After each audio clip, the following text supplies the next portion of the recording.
Moi, mon impression, c'est que, en l'espace de 20 ans, les agences sont passées d'un rôle de partenaire stratégique auprès de leurs clients à un rôle de studio d'exécution.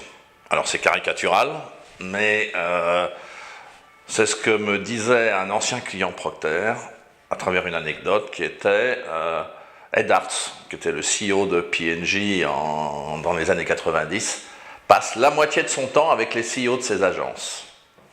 Aujourd'hui, le CEO de Procter doit passer 3% de son temps avec les CEO de ses agences, et encore pour jouer au golf.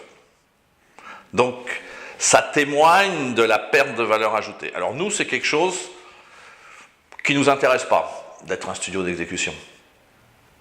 On ne fait pas ce métier uniquement pour faire ce métier. On fait ce métier parce qu'on a envie de faire ce métier de façon intellectuellement fraîche. On a clairement des clients plutôt très importants parmi les plus gros annonceurs français qui viennent de nous choisir, et c'est ce qu'ils disent. Ils disent tout d'abord, vous avez une capacité de contribution stratégique qui est parmi les meilleures du marché.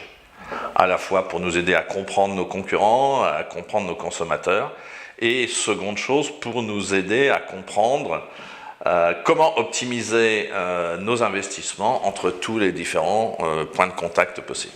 Ils nous disent également que nous avons des gens seniors qui aiment travailler ensemble et qui travaillent de façon très fluide entre eux. Donc c'est le point de départ d'une bonne intégration au-delà des méthodes. C'est des gens qui ne sont pas bloqués ni par des conflits d'ego, ni par des conflits d'intérêts financiers internes, et qui apportent la réponse la plus complète possible à une problématique d'un client.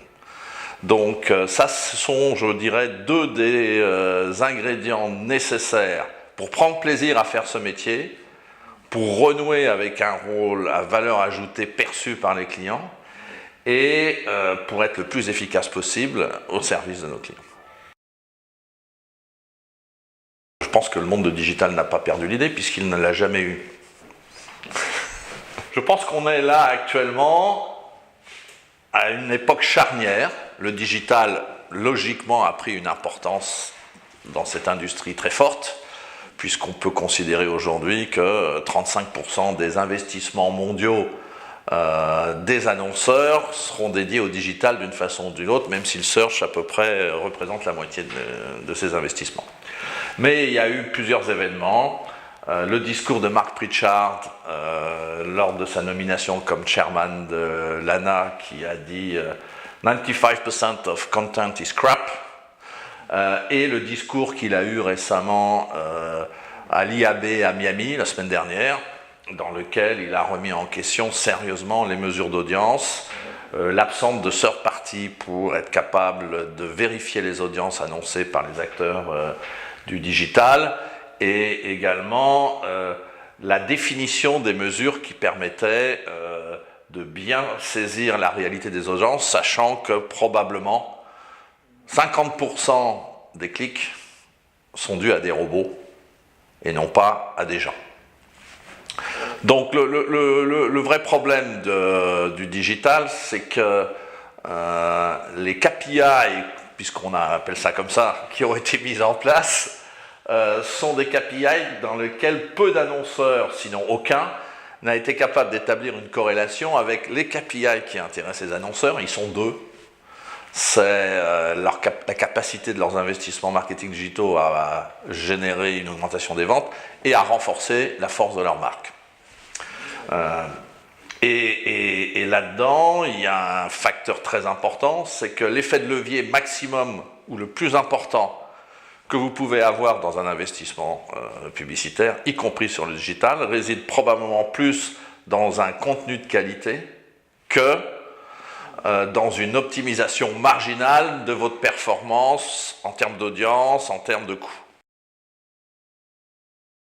Je ne pense pas que la pub digitale va avoir de mauvais jours. Il va y avoir une période de transition dans laquelle les annonceurs vont être beaucoup plus exigeants sur l'efficacité des campagnes digitales, et notamment ce que je crois percevoir à travers des discussions avec certains de mes anciens grands clients mondiaux sur la capacité à délivrer, on va appeler ça des copies, qui ont un rôle fondamental en termes de changement sur la perception des consommateurs sur une marque et idéalement capable d'influer leur comportement à court terme et non plus juger des copies uniquement sur leur viralité qui n'est pas un ingrédient final, qui est un des ingrédients qui composent une copie efficace, mais qui n'est pas le seul, ou une capacité à le liker, ou à le partager, ou à commenter, qui ne sont pas en plus des indicateurs déterminants et finaux dans l'évaluation qu'on a à faire des copies qui sont développées sur le digital. Dans sa conception, le programmatique devrait aider, puisque le programmatique, si je résume ce qu'il est censé faire, c'est d'assurer le fait que vous allez mettre en face de quelqu'un de la publicité qui est susceptible ou a une forte probabilité de l'intéresser. Bon. Maintenant, le sujet, c'est que sur 10 $ investis en publicité digitale, il n'y en a probablement que 4 $ qui atteignent vraiment le consommateur. Donc la question se pose sur une plus grande transparence de toute la chaîne de valeur des intervenants sur l'achat de pub digitale et ensuite sur la réalité de l'efficacité du programmatique qui est effectivement d'une correspondance entre les centres d'intérêt et la publicité qu'on va afficher. Maintenant, il y a quelque chose qui est important, c'est que le programmatique ne résout pas le problème de la copie. Le programmatique résout le problème, hein, vous savez que sur le développement des adblockers, il y a 3 raisons principales. L'intrusion, première chose, il y a trop de pubs, etc. Deuxièmement, on m'envoie des pubs qui ne m'intéressent pas. Et troisièmement, la pub ne m'intéresse pas.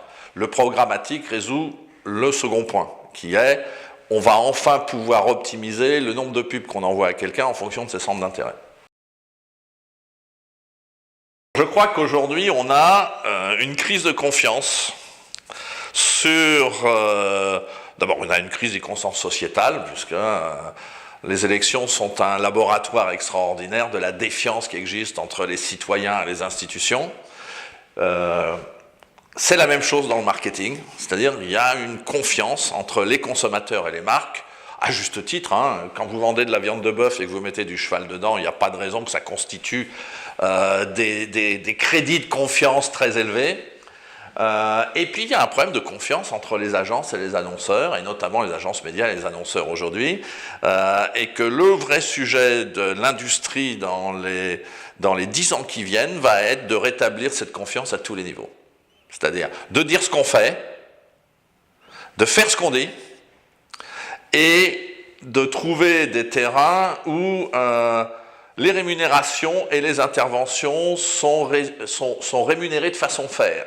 C'est-à-dire, si d'un côté, aux États-Unis, les annonceurs découvrent qu'il y avait des surcoms, des surcommissions, c'est parce que frontalement, les agences ont subi depuis 15 ans des demandes répétées de baisse de leur rémunération qui les ont amenés à aller chercher des revenus ailleurs. Donc il faut que tout soit transparent, que les valeurs ajoutées des agences et celles notamment qui suivent notre chemin, c'est-à-dire qui veulent se considérer, parce que c'est tout simplement la façon dont elles veulent faire leur métier comme des partenaires de leurs clients, soient rémunérés pour ça, c'est-à-dire notre rémunération, c'est notre capacité à attirer des gens très bons pour aider nos clients.